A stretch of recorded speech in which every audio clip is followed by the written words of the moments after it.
Bismillahirrahmanirrahim. Assalamualaikum warahmatullahi wabarakatuh. Yang saya hormati dan banggakan Badan Eksekutif Mahasiswa Sekolah Tinggi Ilmu Sosial dan Ilmu Politik. Yang saya hormati Bapak dari Kapolres Kabupaten Bima yang diwakili oleh Pak Kabaop beserta seluruh jajarannya. Yang saya hormati Pak Sekwan yang kami cintai yang mendampingi terus kita.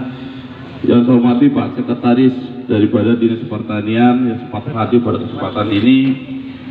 Syukur alhamdulillah pada hari ini kita bisa bersilaturahmi bertatap muka. Bagaimana udah 2 kali saya mendengar bahwa dengan ini BEM Resip Mojo Bima periode 21-2022 ini menyampaikan aspirasinya masalah petani.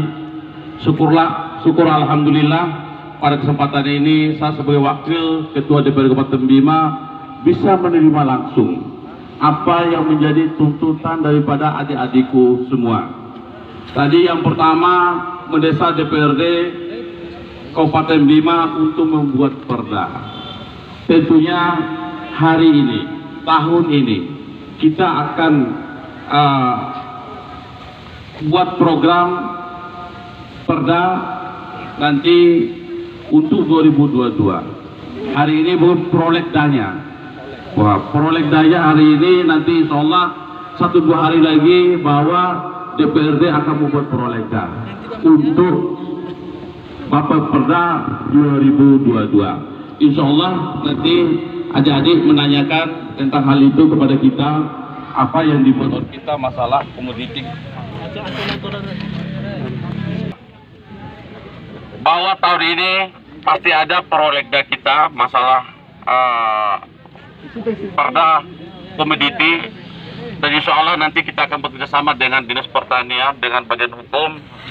Kita akan mengajukan kepada DPRD nanti insya Allah pimpinan akan menerima dan menetapkan daripada perda itu sendiri untuk 2022.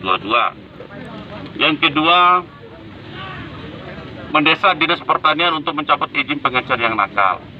Kami selalu mendorong pemerintah daerah ini untuk mengawasi daripada pengecer-pengecer ini. Ini bukan mulainya dari pengecer sebenarnya. Ini ulah-ulahnya distributor. Distributor tidak bisa membedakan mana yang subsidi, mana yang non subsidi. Jadi pengecer ini hanya melakukan apa yang diarahkan oleh distributor. Saya melihat begitu. Saya minta pada pemerintah nanti di pertanian untuk tegas dalam hal ini. Jangan susahkan masyarakat, jangan susahkan pengecer. Itu pengecer hanya melakukan, dan itu bagian pada distributor melakukan manipulasi daripada subsidi dan non subsidi. Ini saya ingatkan, jangan sampai adik-adik kita terus turun ke lapangan hanya masalah itu setiap tahun. Ini setiap tahun, bukan lagi hari ini. Ini harus setiap tahun.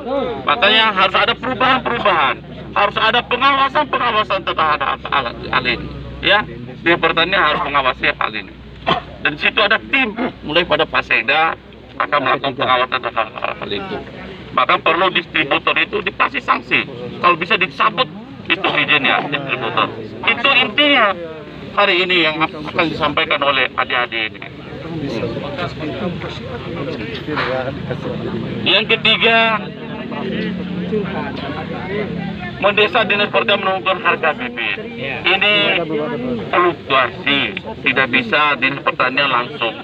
Inilah adanya pemerintah itu, hadirnya daerah itu. Tentunya kita harus menumbuhkan bagaimana perusahaan daerah ada, supaya spekulan itu tidak memainkan harga-harga itu. Hadirnya pemerintah untuk mengawasi hal ini sebenarnya. Adanya pemerintah, bagaimana dia harus mengetahui benar bagaimana sengsaranya petani hari ini. Tutup lubang gali lubang. Maka pemerintah harus membuat perusahaan daerah yang yang bagus lah. Jangan membuat perusahaan daerah seperti hari ini sampai perdanya belum diselesaikan. Buat perusahaan daerah yang sehat, yang profesional. Maka insya Allah ke depan ini untuk 2022 perusahaan daerah yang akan menaungi seluruh petani ini supaya harga-harga ini bisa jelas, maka perlu ada perusahaan daerah yang akan menaungi daripada petani-petani. Insya Allah saya akan bersama dengan mahasiswa untuk mengawasi pada hal ini. Tanggapi dulu, Pak. Tanggapi dulu. Tiga ya? Nah, maka pada kesempatan ini biar kita dialog. Ya, mendesak DPRD untuk menentukan hal pestisida. Inilah yang harusnya kita diskusikan di dalam.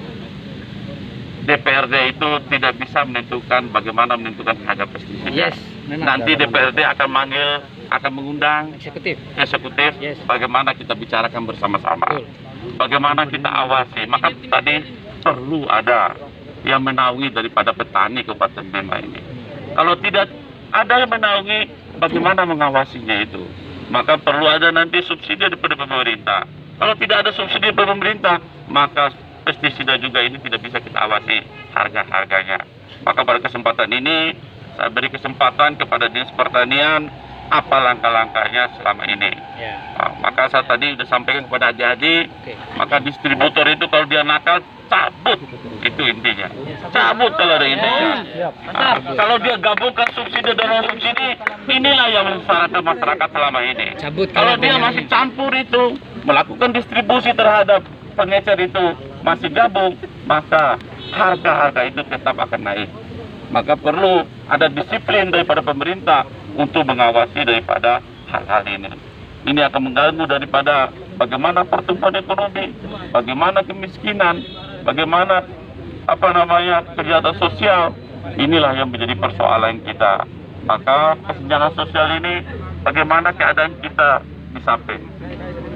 Setiap hari ada pembacokan, setiap hari ada, maka perlu kita lihat itu bagian-bagian dari apa?